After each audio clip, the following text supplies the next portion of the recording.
Ya no lo había grabado porque ahí está grabando. Entonces, por ejemplo, cuando ya te haces este nivel de zoom, puedes empezar a ver las imágenes. Por ejemplo, esta no tiene buena resolución porque es una imagen antigua, pero igual sirve.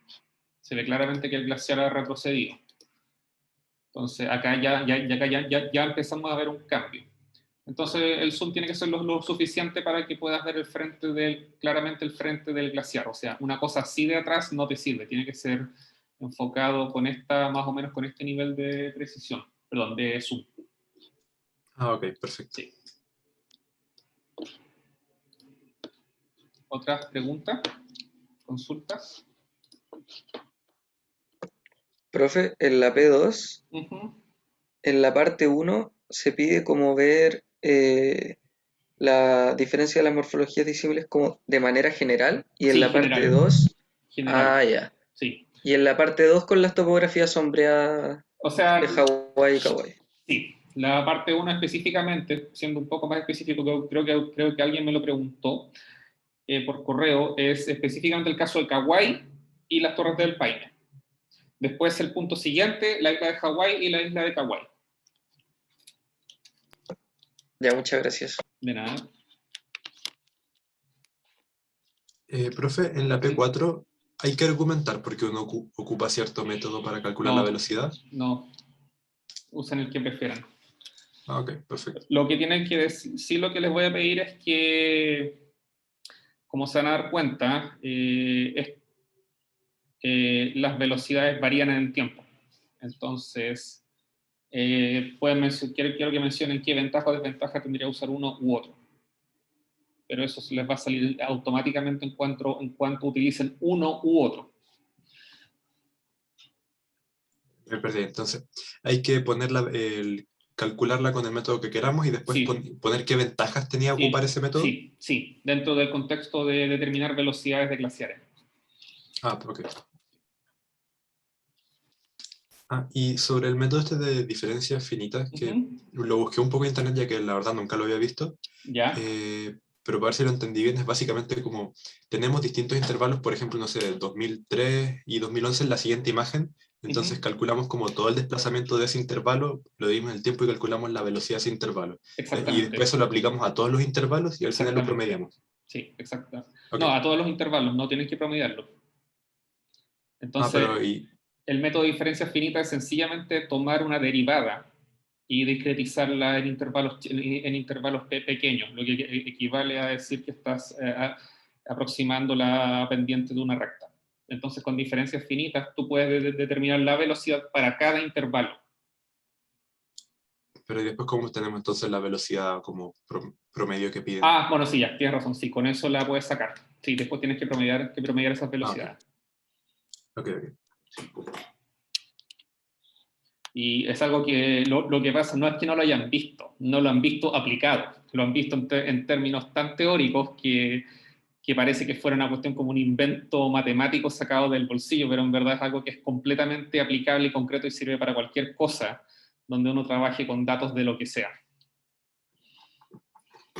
Como esto, un ejemplo muy simple de retroceso glaciar. Ok, vale. Gracias. De nada. ¿Más consultas? ¿Dudas? ¿Profe? ¿Preguntas? ¿Sí? Es que delante se me quedó un poco pegada cuando habló de la P2. En el punto 1 habría que hablar del Parque Torres del Paine. Sí, en el punto 1, del Parque Torres del Paine versus la isla de Kauai. Ah, ya. Muchas gracias.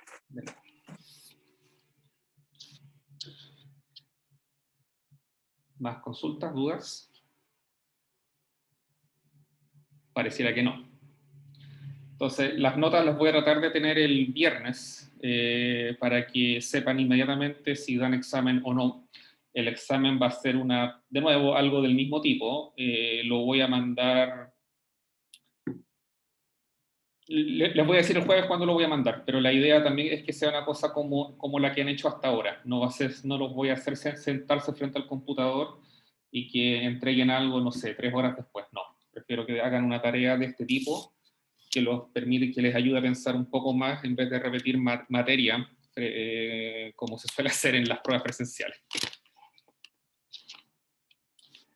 Pero no debería ser ni más difícil ni más fácil de lo que han hecho hasta ahora. Entonces vamos a empezar la clase del día de hoy, y hoy día vamos a cambiar de tema, vamos a tratar de sintetizar el grueso de los conceptos que hemos visto en el curso, en una clase sobre la evolución de la Tierra, de nuestro planeta, sobre la Tierra primordial y el origen de la vida. Y en lo que vemos al fondo es una escena de la película Fantasía de Disney, no sé si la conocen, es una película de animación de 1940, muy famosa, que muestra donde Walt Disney tomó distintas obras de música clásica, y una de ellas es una de las obras clásicas más famosas del siglo XX, que es la consagración de la primavera de Stravinsky, una obra muy disonante, es un ballet de hecho, que trata sobre las tradiciones de la Rusia pagana, pero que acá la utiliza como la música de fondo para una animación de 25 minutos aproximadamente sobre la formación y la evolución de la Tierra. Y que es bien impresionante que en 1940 se pudieran hacer animaciones sin computadores de ese tipo. Y la escena que vemos al fondo es cómo interpreta la persona que hizo el guión de esta animación sobre cómo es el nacimiento de la vida en la Tierra, cuando los dinosaurios están sobre el agua y los primeros reptiles, como este que está acá, empiezan a caminar y salen hacia la superficie de la Tierra. Por supuesto que es bastante fantasiosa, de hecho por eso se llama fantasía, pero creo que es una buena motivación a lo que es la formación de la Tierra. Está en YouTube, así que la pueden ver. Entonces, nosotros sabemos que nuestro planeta tiene una edad de 4.4 billones de años aproximadamente, 4.400 millones. Y si recuerdan lo que les he mencionado hartas veces en el curso, las rocas que se observan en nuestro país, la mayor, casi el 95% de ellas o más, tienen edades menores a 300 millones de años.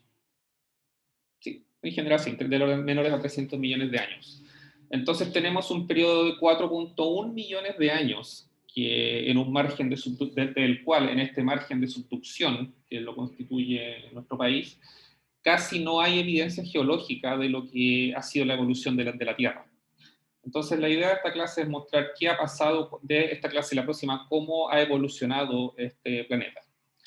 Entonces, si recordamos la primera clase de cosmoquímica, que quizás a esta altura ya no recuerden mucho, nuestro planeta se forma principalmente por la acreción de planetesimales, de pequeños embriones planetarios a lo largo de decenas de millones de años.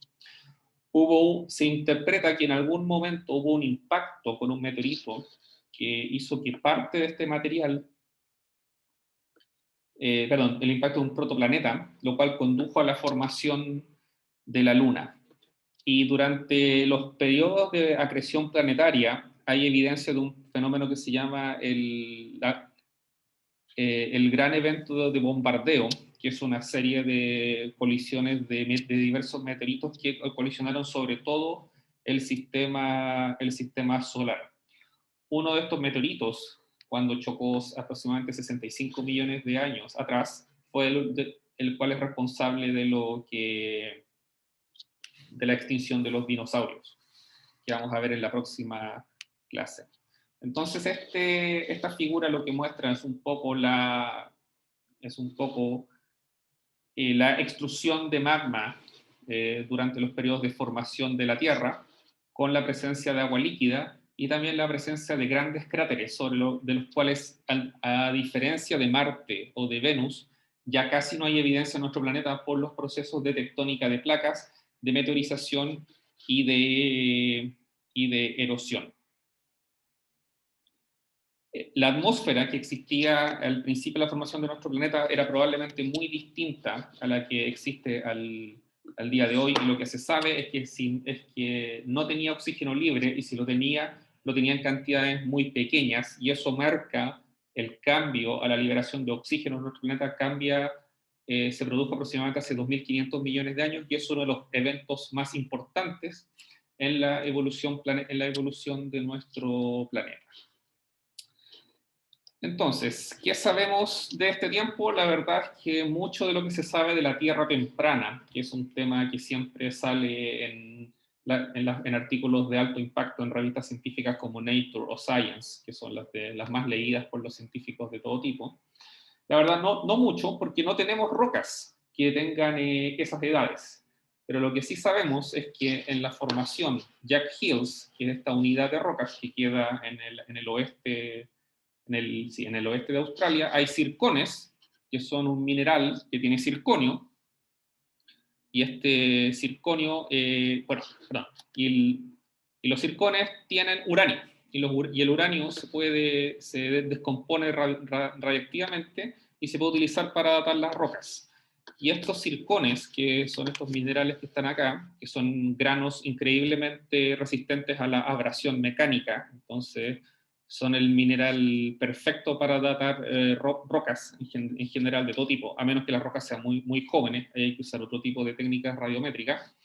Los zircones de Jack Hills tienen edades de hasta 4.4 billones de años y son la evidencia de que ya había procesos magmáticos funcionando en la superficie de la Tierra, pese a que las rocas, que son rocas sedimentarias, como se observa en esta foto, son mucho más recientes.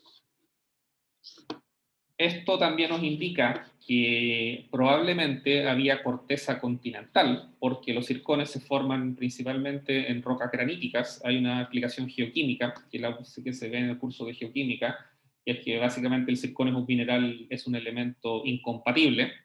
Sin entrar en mayores detalles, lo que quiere decir es que se concentra principalmente en rocas graníticas. Y esta etapa,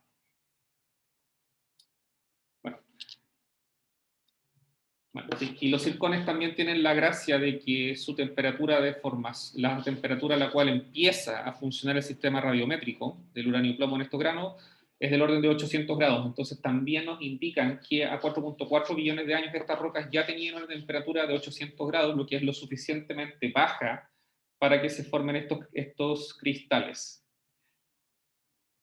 La pregunta ahora es, ¿podrían haberse formado océanos en ese momento? La evidencia, por lo que yo he leído, es que sí hay evidencia de océanos, pero es una cosa que todavía, como muchas de las cosas de evolución de la Tierra temprana, no se sabe muy bien y son bastante controversiales porque la información que se dispone es bastante fragmentada.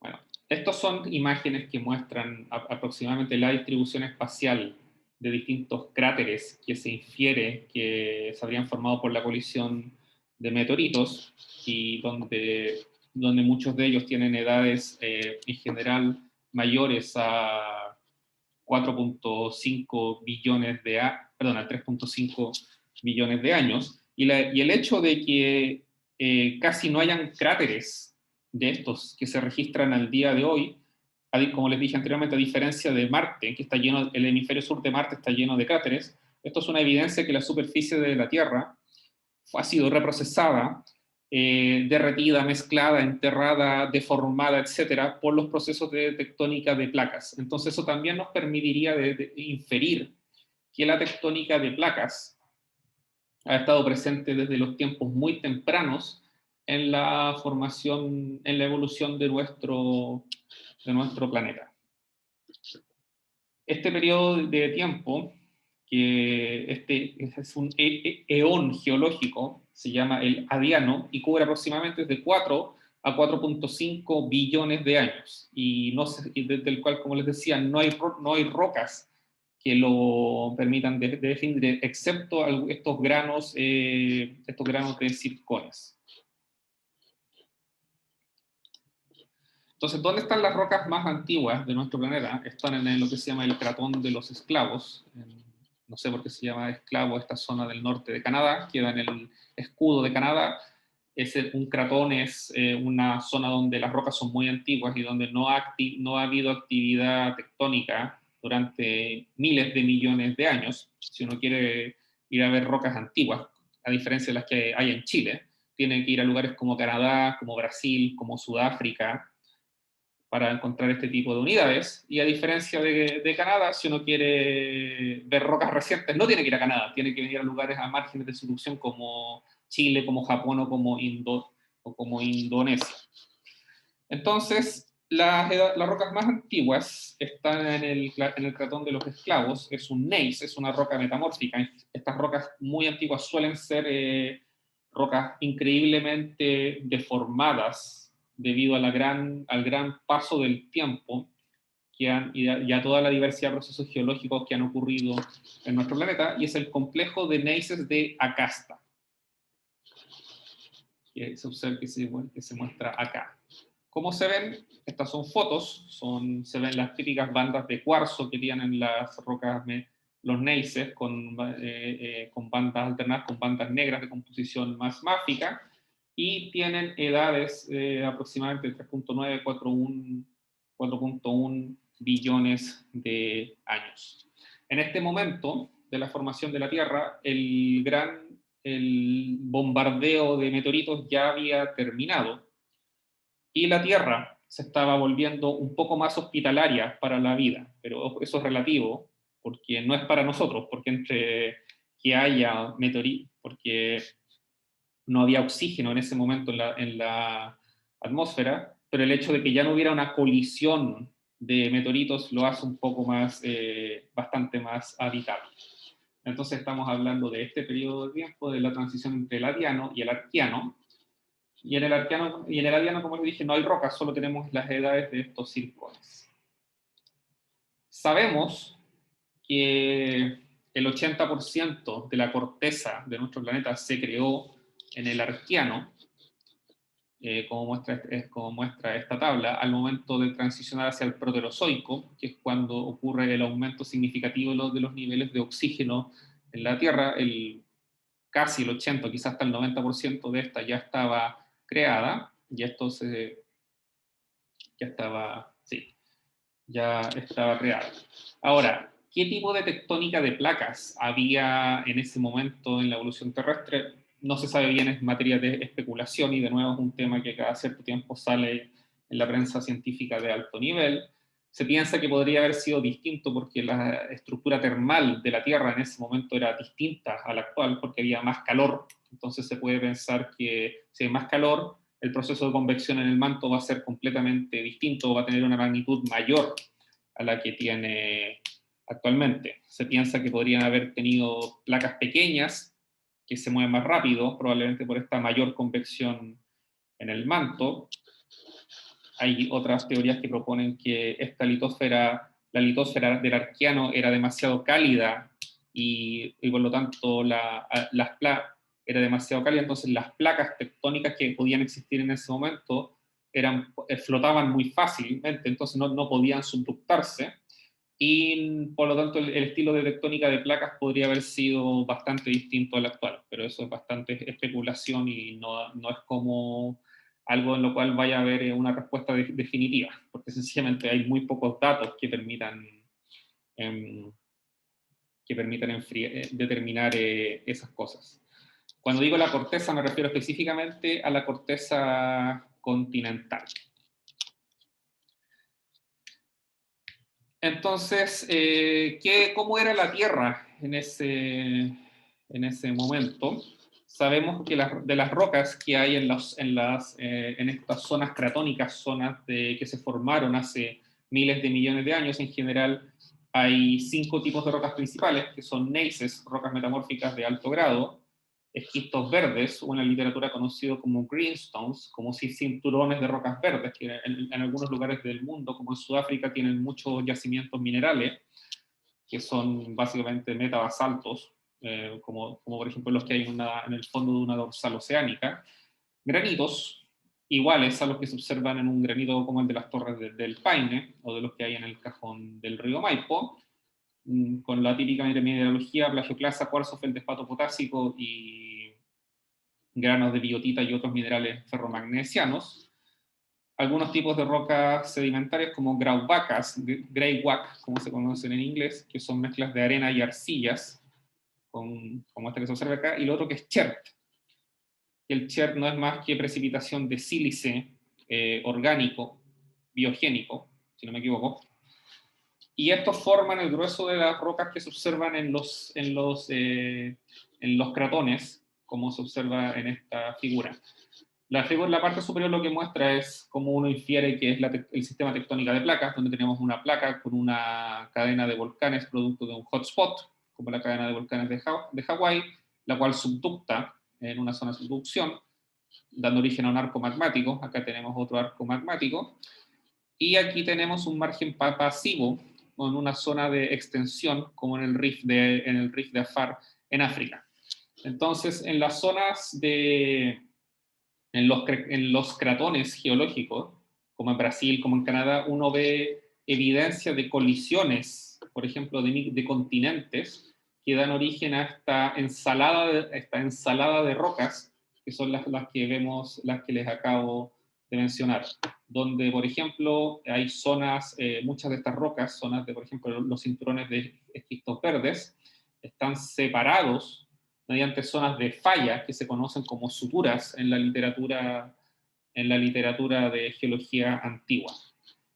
Entonces, las zonas cratónicas suelen registrar una cantidad enorme de eventos geológicos, pero como ha pasado tanto tiempo, la información que uno obtiene de ellas es bastante fragmentada.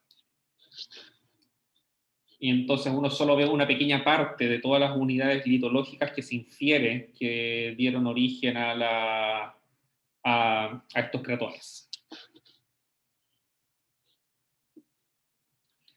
Ahora, la formación de la Tierra va de la mano de una pregunta que es probablemente una de las preguntas filosóficas y científicas más importantes desde el inicio de la ciencia moderna, que es ¿cuándo se formó la vida? Esa no es una pregunta que tiene una respuesta fácil ni simple, probablemente no la va a tener, porque va de la mano de saber cómo se formó nuestro planeta. Pero hay bastantes teorías para determinar cómo se formó la vida. Entonces, hay evidencias utilizando isótopos estables de carbono, donde el carbono tiene isótopos como el 13 o el 14, y los organismos vivos incorporan preferentemente el carbono 12 en vez del carbono 13. Entonces, si uno puede medir la relación entre carbono 12 y carbono 13 en sedimentos ricos en carbono, como por ejemplo calizas antiguas, uno puede determinar si estas alguna vez contuvieron los cuerpos de microorganismos, y por eso uno podría determinar cuál es la edad de la aparición de la vida.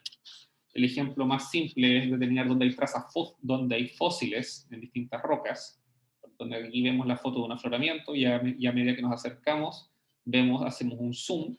Bueno, acá tenemos ya la foto de la roca con un lápiz, y acá ya tenemos imágenes al microscopio de 1 milímetro, 25 micrones, 100 micrones y 10 micrones.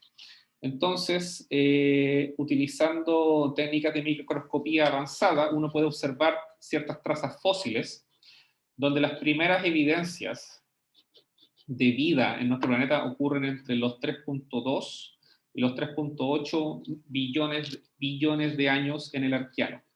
Primero por estos isótopos de carbono, mientras que y en rocas un poco más recientes, bueno, hay 700 millones de años, no sé si eso se podría decir que es reciente, uno empieza a ver trazas fósiles en sistemas hidrotermales, en zonas donde había agua caliente funcionando, donde se infiere que habían bacterias muy similares a las bacterias que se forman, por ejemplo, en campos geotermales como los de Yellowstone, que alguna vez les mostré una foto. Entonces, en la medida que avanza el tiempo geológico, como hay más registro de rocas, hay más evidencias. Entonces tenemos evidencias isotópicas de oxígeno, ya que donde acá ya aparecen unas cosas que se llaman estromatolitos, biomarcadores, etcétera, etcétera. Esto me lo voy a saltar. Entonces, la primera evidencia que es razonablemente indiscutible sobre la formación de la vida son en la formación Pilbara en Australia. Como ya deben haber visto, Australia hay rocas muy antiguas, así que si les gusta todo lo que es la evolución de la Tierra antigua, es el lugar al cual hay que ir a estudiar, al igual que el norte de Canadá. Pero si uno quisiera estudiar procesos recientes, es una lata, porque las rocas son demasiado antiguas. Entonces, si queremos, allá donde tenemos las primeras evidencias de vida, y vienen de cosas que se observan acá que se llaman estromatolitos. Estos estromatolitos, que son estas concreciones, se pueden observar en playas en la costa de Australia, y son capas de calcita que se precipitan por la acción de cianobacterias fotosintéticas. Entonces, estas cianobacterias secretan una sustancia similar a una mucosidad en la cual se asientan sedimentos que precipitan, que están en el agua. Entonces, es una capa alternada de esta mucosidad alternada con estos sedimentos, y se genera una especie de montículo como este. Estas cosas que están acá son estromatolitos fósiles de esta formación Pilbara, donde aquí se muestra una figura, un cartoon esquemático de ellos, y se propone que es la primera vez en la cual apareció la vida, en forma indiscutible. Entonces, a los 700 millones, casi 1000 millones de años después de la formación de nuestro planeta, sabemos que ya hay vida, pero en condiciones muy distintas a las actuales. Entonces, estas son fotos de... Bueno, acá hay un artículo de la revista Nature que habla un poco sobre esto, donde vemos también fotos de Australia y de Isua, que es una provincia, una zona cratónica que queda en Groenlandia, donde estas concreciones que están aquí son estos estromatolitos fósiles. Y tienen isótopos, bueno, y aquí se han datado en estas rocas de Canadá, donde aquí lo que vemos son microfotografías al microscopio de distintas trazas fósiles de estos estromatolitos. Ahora, las condiciones en las cuales vivían estos estromatolitos son muy distintas a las cuales da origen a las cuales estamos acostumbrados a vivir, primero porque no había oxígeno, o al menos no había en las cantidades necesarias o que existen actualmente. Entonces, en base a eso vienen todas estas representaciones sobre el origen de la Tierra como casi un infierno de volcanes, como las que se muestran, por ejemplo, en Fantasía. Y se han hecho experimentos de laboratorio, como este que se observa acá, donde un químico en los años 50 colocó metano, hidrógeno, agua y amoníaco en un vial de vidrio y le puso chispas eléctricas que simulaban la presencia de truenos y de relámpagos, producto de grandes erupciones volcánicas que se infiere que han ocurrido y que ocurrían en la Tierra temprana. Entonces, el resultado de este experimento encontró que habían aminoácidos. Y los aminoácidos, si es que algunos de ustedes tienen nociones de biología, son componentes, forman parte de las proteínas que forman parte del ADN. Entonces, este experimento sugiere al orden cero, porque no recrea para nada las condiciones exactas en las cuales nació la vida, que la vida empezó en charcos cálidos de agua, en una atmósfera rica en metano y amoníaco que estaba atravesada por rayos. Entonces, muchas de las misiones planetarias que se mandan a lugares como Titán en Saturno, también buscan entender el trasfondo científico que tienen, es entender las condiciones en las cuales se formó la vida en la Tierra, porque esos planetas o esas lunas de otros planetas tienen condiciones que se infiere que fueron muy similares, o que fueron similares, las condiciones de esos planetas son similares a lo que se infiere que fue la atmósfera de nuestro planeta hace 3.000, 4.000 millones de años.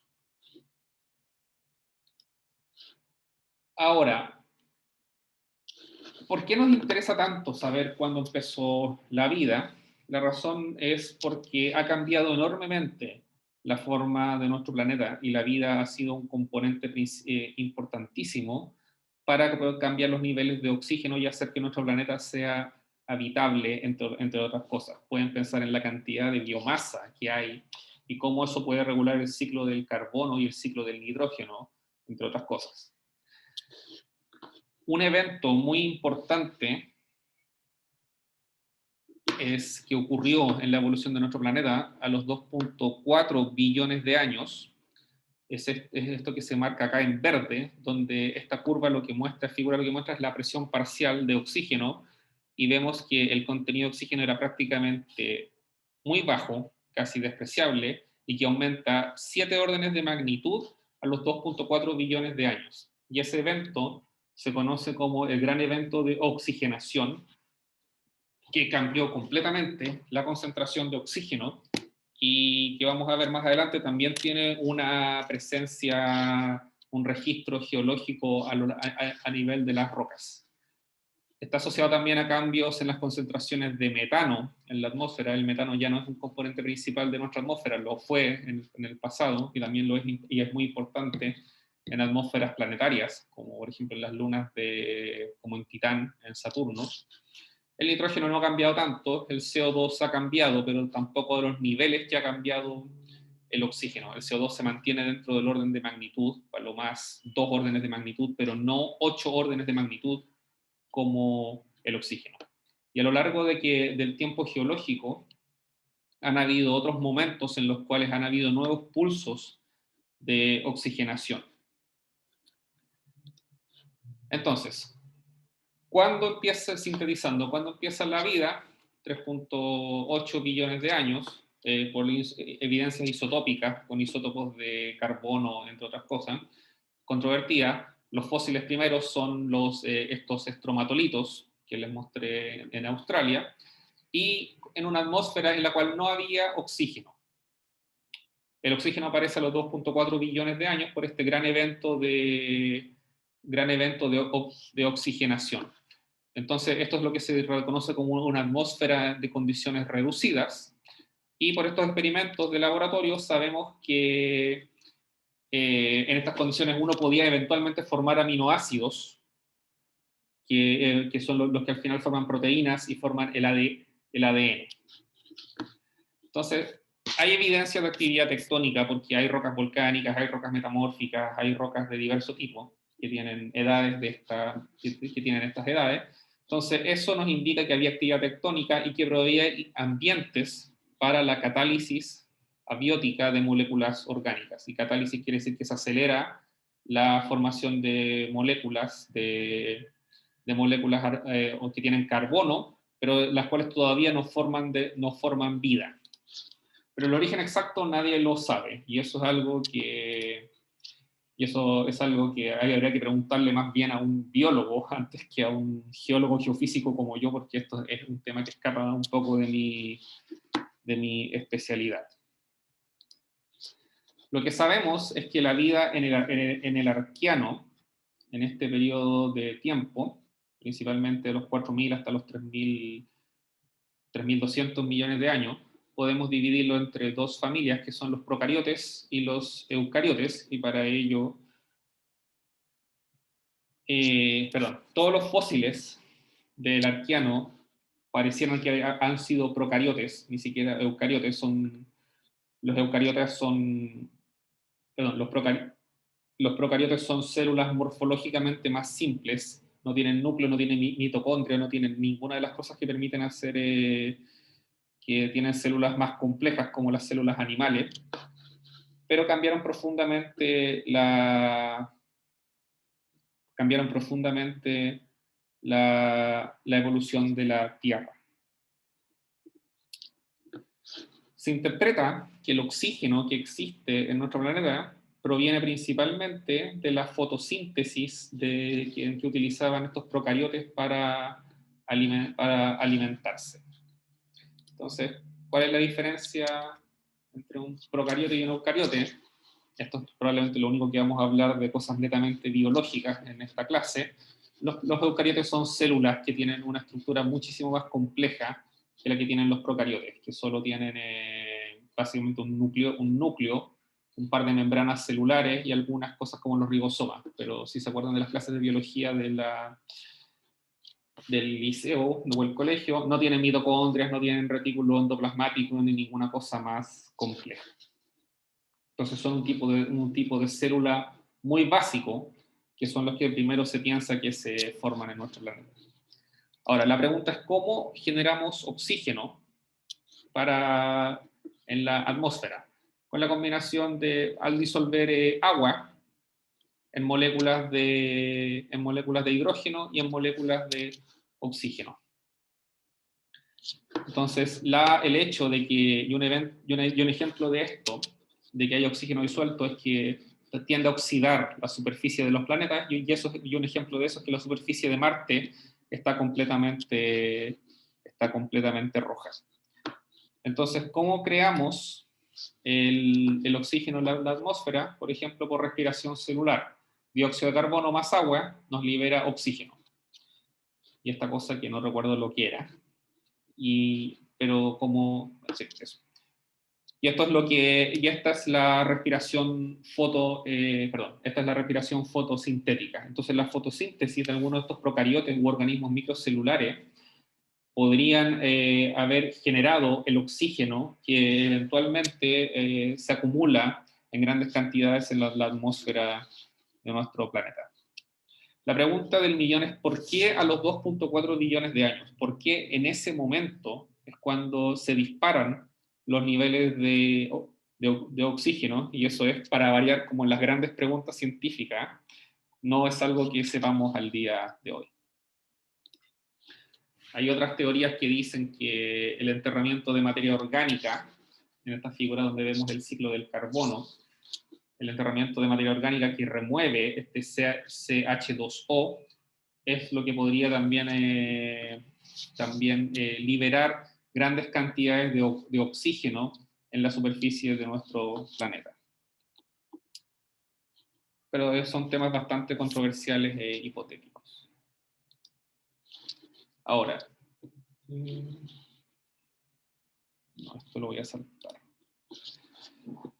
Esta figura lo que muestra es la evolución de nuestro planeta, donde tenemos el eón fanerozoico y el eón precámbrico, donde el eón precámbrico está dividido en el adiano, el arqueano y el proterozoico.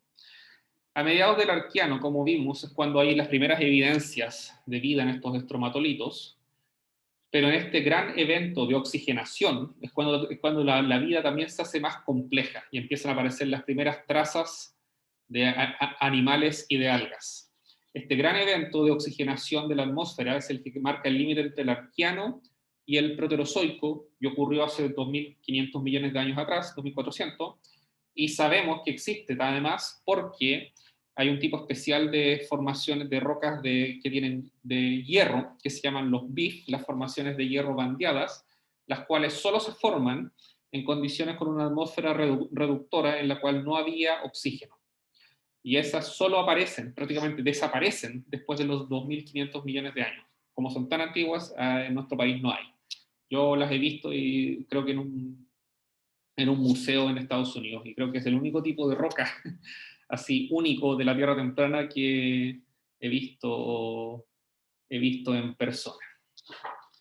Entonces, en el proterozoico es cuando la vida se empieza a hacer cada vez más compleja, pero en verdad los primeros organismos que tienen, ya podría decirse, caparazones o formas que van más allá de cosas unicelulares o multicelulares aparecen mucho tiempo después, casi 2.000 millones de años posteriormente.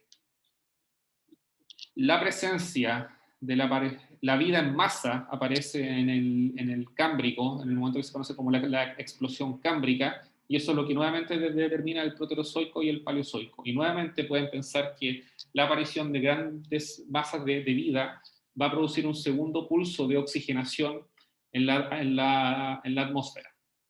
Entonces, en esta figura también vemos que hay otros eventos importantes que son glaciaciones, gigantescas glaciaciones que cubrieron la mayor parte de nuestro planeta de hielo, como son la glaciación huroniana o la tierra de bola de nieve, más conocido como el Snowball Earth en inglés, que ocurrió hace aproximadamente 700 millones de años.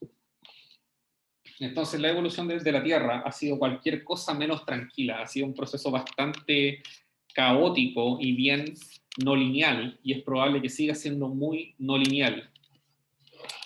Y cuando me refiero a no lineal, quiero decir sencillamente que no es algo que es un sistema que no está en equilibrio, sino que siempre está evolucionando hacia una trayectoria que es bastante difícil de predecir. En términos de las rocas de las cuales tenemos presencia en el Proterozoico, esta figura lo que muestra son simplemente la distribución espacial de las rocas por edad, donde lo que está en verde son los orógenos fanerozoicos, cadenas de cordilleras de montañas que tienen menos de 500 millones de años, donde acá tenemos los Andes, el cinturón alpino Himalaya, que es la mayor cadena de montañas del mundo, que va desde los Alpes hasta los Himalayas, como dice el nombre, que es producto que son orógenos colisionales, por colisiones de continente. Tenemos la corteza proterozoica, que son en estas zonas que tienen entre 2.500 y 500 millones de años, que son casi todo África, casi todo Sudamérica, casi todo Norteamérica, todo Groenlandia, buena parte de Siberia de China, casi todo Australia. Y en algunas partes, bueno, una buena parte de la Antártica también. Y en solo algunas partes de nuestro planeta encontramos estos fragmentos de esta corteza arqueana de hasta 4.000 millones de años, donde acá en Australia están estos granos de Jack Hills, de la formación Jack Hills, de los 4. Perdón, me confundí. Ahí estaba hablando de la Diana. La corteza arqueana son las rocas que tienen 4.000 hasta 2.500 millones de años. Y son solo fragmentos aislados que han sobrevivido el efecto de la tectónica de placas en la evolución de nuestro planeta.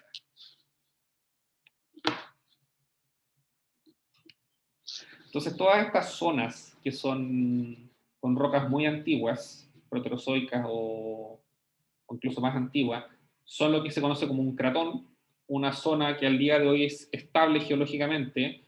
Suelen ser zonas de relieves bajos, porque al ser tan antiguas la erosión ha destruido la mayor parte de la topografía. La erosión y la meteorización no tienen actividad tectónica, por lo tanto no tienen terremotos, o casi no tienen terremotos.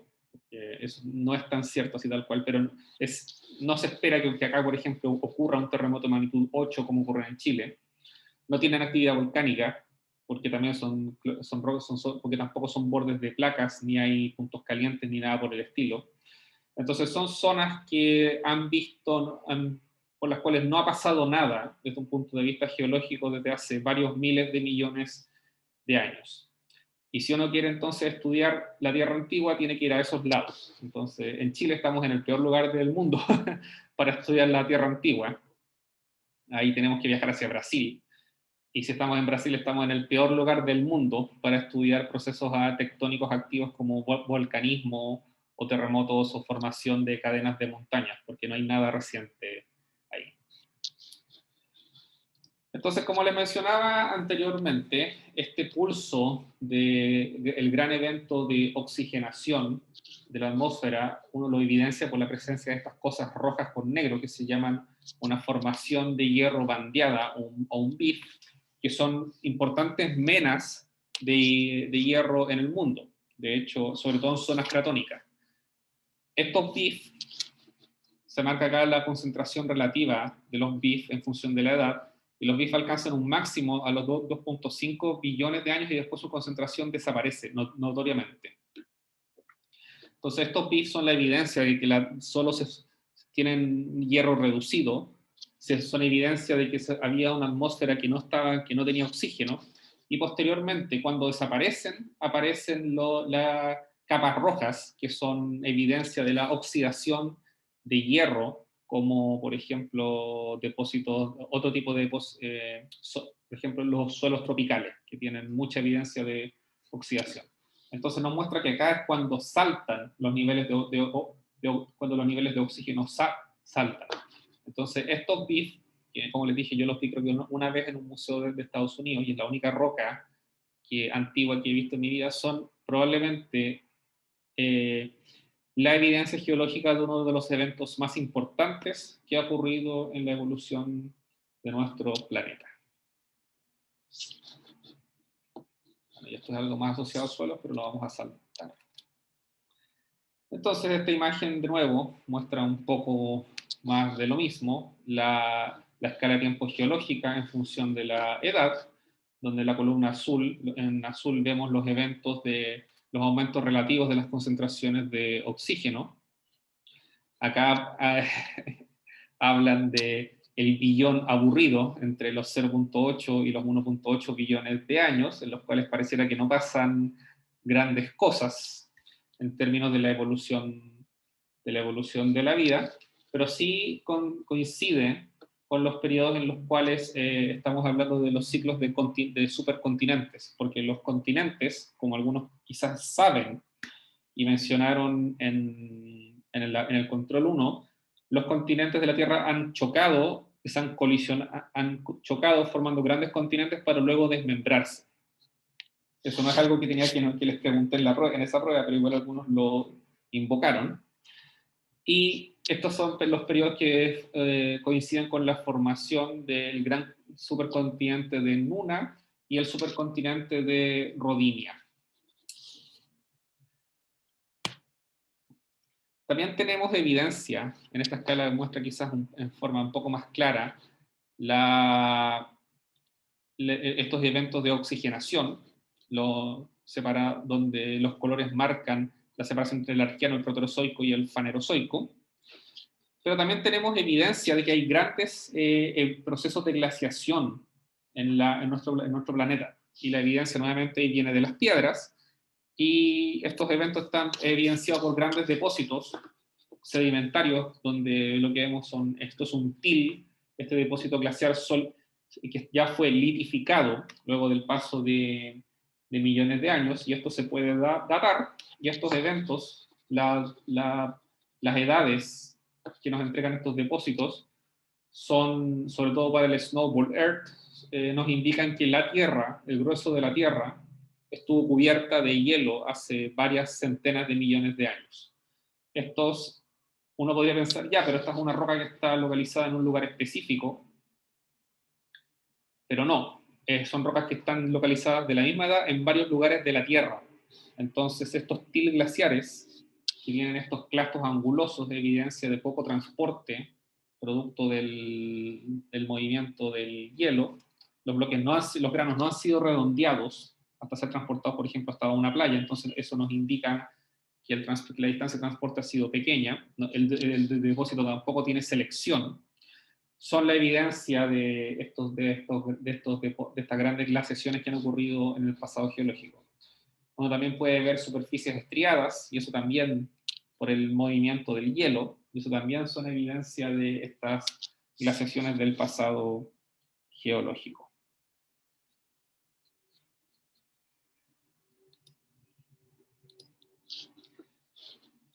Entonces, ¿cuándo aparece la vida con estructuras un poquito más complejas, como por ejemplo las células eucariotas? De nuevo, como todas estas cosas, son evidencias las evidencias son bastante controversiales, pero en este caso se sugiere que a los 1.6 billones de años, las eucariotas fósiles, estas células más complejas, aparecen. Aunque en algunas partes se han encontrado eucariotas de edades de hasta 2.7 billones de años. Esto es un poco más de lo mismo, así que lo voy a saltar. Este es un ejemplo de lo que se llama un Gripania, que es un fósil, el macrofósil más antiguo que se ha documentado en rocas sedimentarias, y no se sabe bien qué es exactamente. Aparece en Michigan, que es un estado del centro de Estados Unidos, aparece en China. No sabemos si es un procariote, si es un alga azul-verde, si es una eucariota, otro tipo de alga, si es un organismo multicelular, no se sabe. Y probablemente nunca se va a saber, porque tenemos tan pocas evidencias, tenemos evidencia de que existe, pero tenemos tan pocos fósiles de él que es poco probable que alguna vez lo sepamos en forma más robusta. Entonces, como les hablaba, en el pasado geológico, la Tierra formó y formó grandes continentes, y estos se explican por la teoría del ciclo de Wilson. El mismo Tuso Wilson, que fue el que propuso la teoría uno de los que propusieron la teoría de tectónica de placas en los años 60, propuso un ciclo en el cual podemos considerar que la corteza estaba en un estado de un cratón estable, y esta corteza, por la convección en el manto, eventualmente va a dar origen a un rifting, a una zona de extensión continental que va a dar origen a una cuenca oceánica. Eventualmente, los bloques de este cratón que se separan se van a subductar o van a dar lugar a una colisión continental, y esa colisión continental va a hacer que nuevos bloques continentales se sigan acrecionando en bloques cada vez más grandes. Y estos bloques van a dar origen estas colisiones continentales van a dar origen a cadenas de montañas, como los Himalayas, las cuales después, producto de la erosión, de la erosión y la meteorización, van a reducir su topografía. Y eventualmente, con el paso del tiempo, pueden dar origen a una nueva zona cratónica estable, y el ciclo se repite en el tiempo.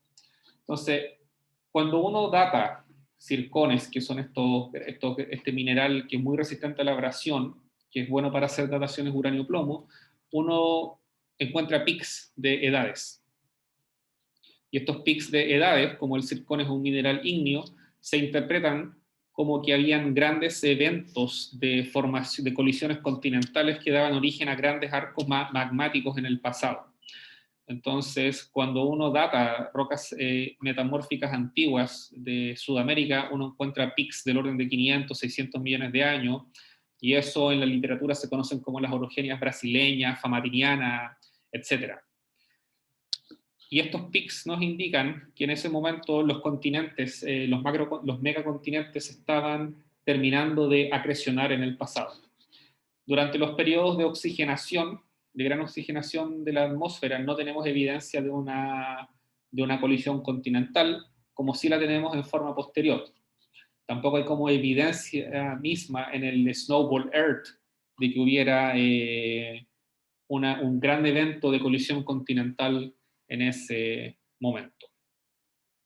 Entonces, esto también nos indica que el crecimiento de la corteza continental ha ocurrido en pulsos, que la formación de estos continentes no es un proceso continuo, sino que es un proceso bastante discontinuo, porque vemos 1, 2, 3, 4 megacontinentes.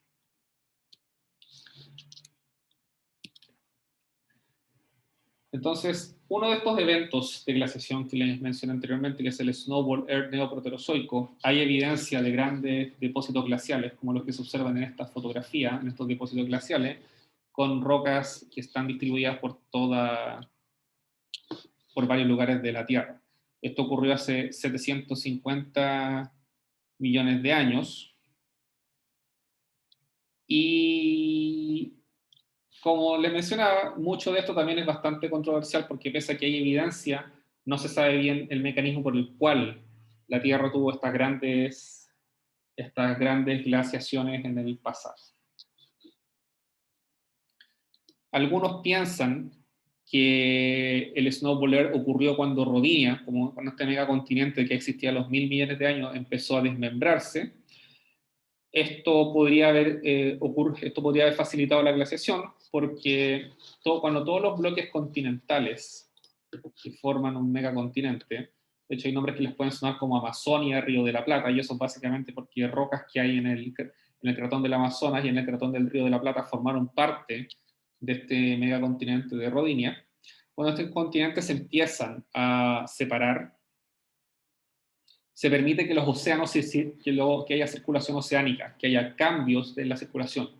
Entonces, al haber cambios en la circulación oceánica, van a haber cambios climáticos. Entonces, la división de Rodinia, que está separada en tiempo del Snowball Earth, se infiere que podría quizás haber hecho que cambiado los procesos de circulación oceánica y haber producido esta evidencia para esta gran glaciación.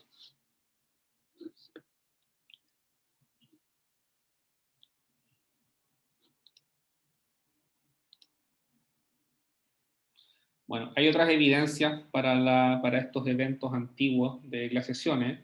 Hay científicos que sugieren que la estabilidad de Rodinia, que la ruptura de Rodinia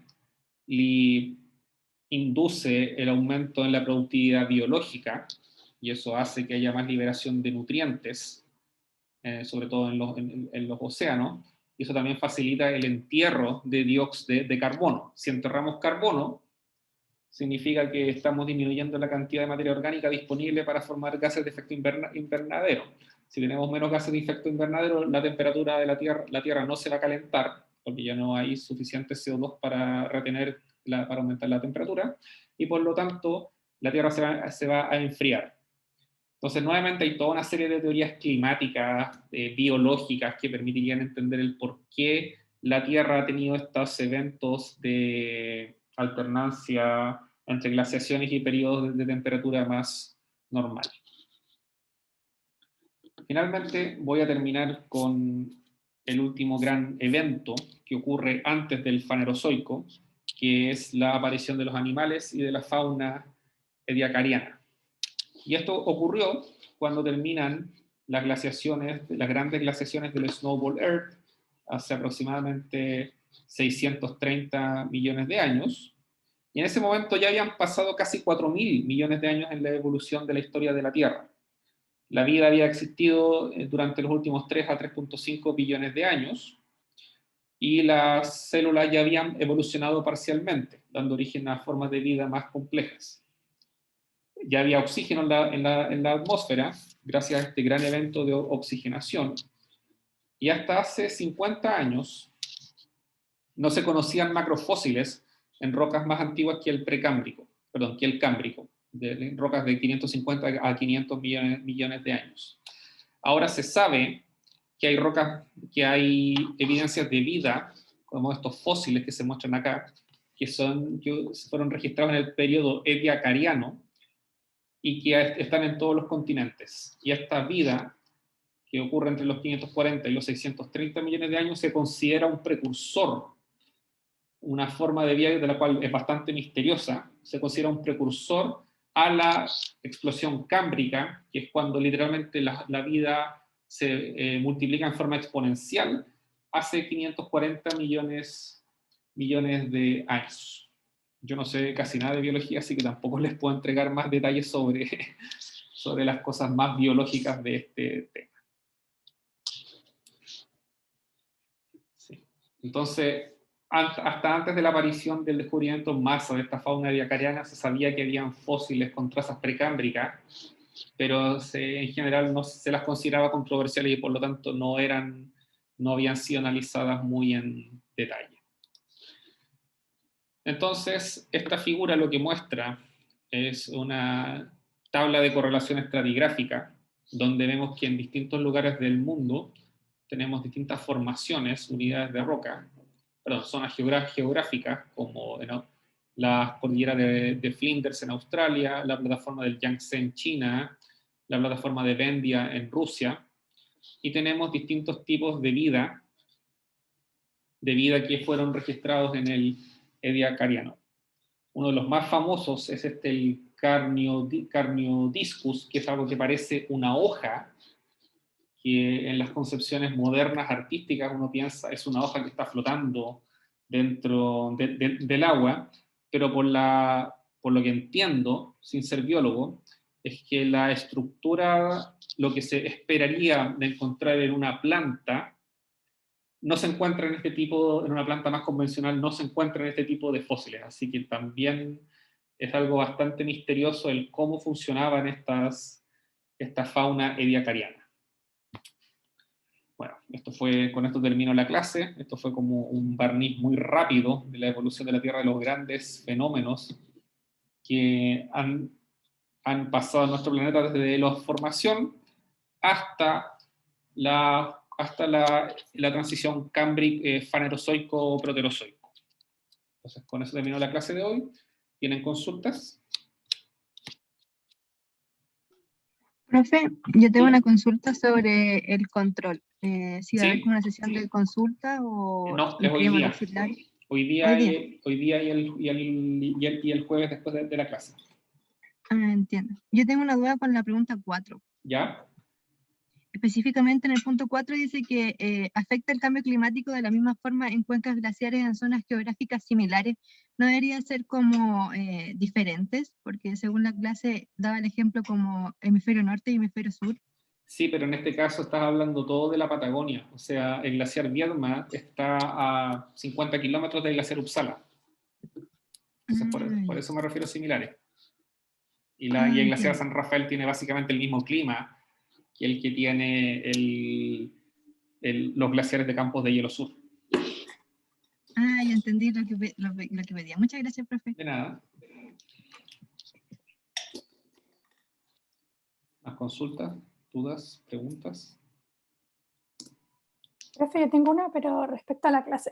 Sí, adelante. Cuando decía como para encontrar los cratones, Los cratones. ¿hay alguna forma de poner como buscarlo en un área más pequeñita aún? ¿O igual tendríamos que buscarlo como en gran áreas para O encontrar? sea, a ver, volvamos al mapa de los cratones.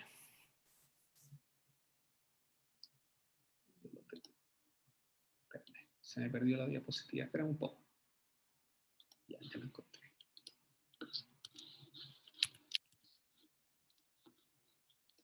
¿Se ve? ¿Se ve la diapo? Sí. Ya. Entonces, el hecho de que la corteza esté caracterizada como corteza continental como cratones o no es sencillamente en base a las edades radiométricas que hay desde las rocas. Y estas edades pueden ser de rocas ígneas, donde en el caso tú estás datando la formación básicamente de la roca, o si son rocas metamórficas, en general uno data la formación de los granos, de los minerales que dan origen a las rocas metamórficas. Entonces, no es que uno como que los vaya buscando, sino que como parte de la actividad que hacen los geólogos, que es reconocer en forma cartográfica dónde están estas rocas, uno se da cuenta que cuando pasa, en el caso, por ejemplo, en el caso andino, se mueve hacia detrás de las sierras pampeanas, que es una provincia geográfica de nuestros vecinos de Argentina, uno encuentra que la edad de las rocas aumenta enormemente, aumenta, no sé, 1.000 millones de años. Entonces, en base a eso, uno determina que eso es el límite entre un cratón y una provincia y un orógeno fanerozoico. Es solo sabiendo las edades de las rocas. Claro, después uno puede suponer uno tiene otras cosas. No hay bordes de placas tectónicas, y por lo tanto no hay terremotos de gran magnitud, etcétera, etcétera. Lo de los terremotos igual es controversial porque hay evidencias, o sea, no es que hay evidencia, hay terremotos que ocurren al interior de los cratones. Lo que pasa es que no se sabe bien cómo ocurren, y tampoco son terremotos grandes.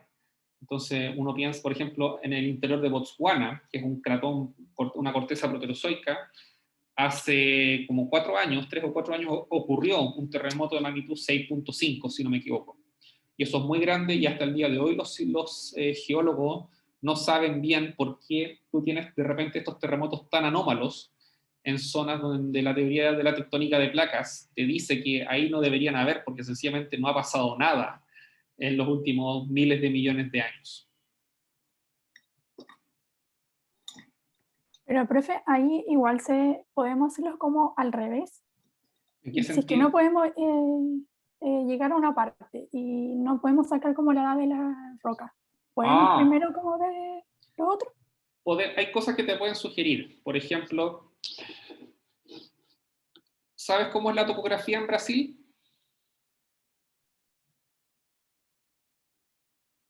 O sea, no sé cómo es, pero sí se conoce. Sí, pero ¿cómo crees que es? Si es que lo has visto en Google Earth, si es que has visto alguna foto alguna vez. ¿No tan alta? Exactamente. Los cratones en general tienen topografía bastante suave, no tienen grandes montañas ni nada por el estilo. Entonces, solo mirando la topografía, pero esto es una cosa en términos relativos solamente.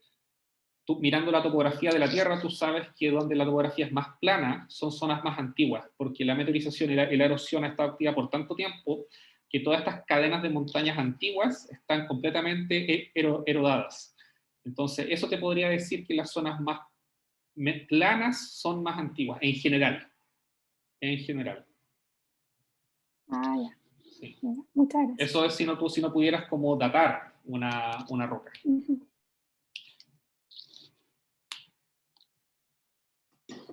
¿Más consultas? ¿Preguntas?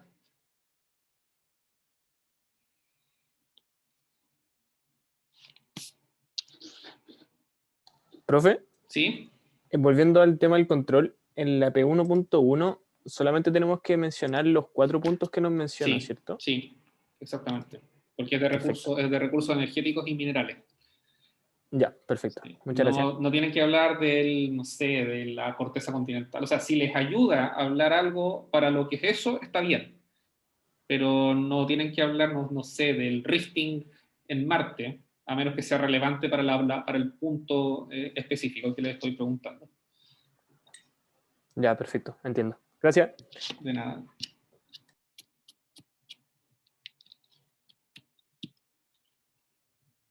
Bueno, parece que no hay más preguntas ni consultas. Entonces, hasta acá dejamos la clase. Nos vemos el jueves. Chao, profe. Muchas gracias. Chao, Hasta luego, que profe, estén bien. gracias. Gracias, profe. Que esté muy bien. Chao, profe. Hasta luego.